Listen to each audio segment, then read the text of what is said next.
तो व्यूज़ आज मैं आपके साथ मौजूद हूँ एक और दिलचस्प वीडियो के साथ, जिसमें मैं आपको ब्रेकफास्ट बनाने का तरीका बताऊंगी जो सिर्फ 2 मिनट में तैयार करूंगी। तो व्यूज़ वीडियो का आगाज़ करते हैं।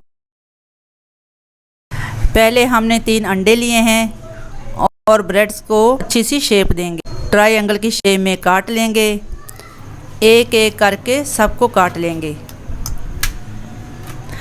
अब हम एक बाउल में इन 3 अंडों को शामिल करेंगे।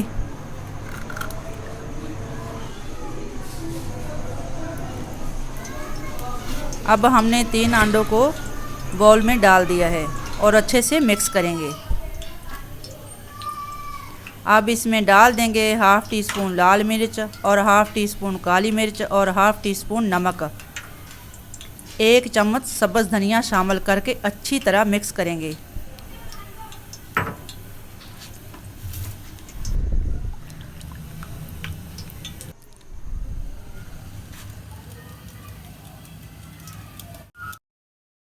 तकरीबन 2 मिनट मिक्स करते रहेंगे।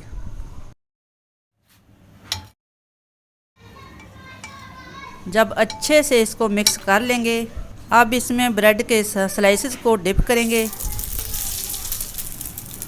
और इन स्लाइसेस को अच्छी तरह फ्राई कर लेंगे।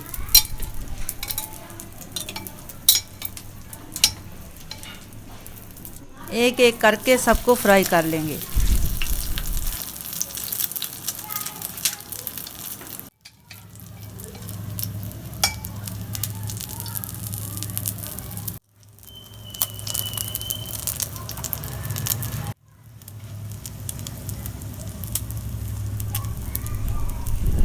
तो व्यूअर्स, हमारी आज की वीडियो देखने का बहुत बहुत शुक्रिया। अगर वीडियो अच्छी लगे तो लाइक शेयर करना ना भूलें।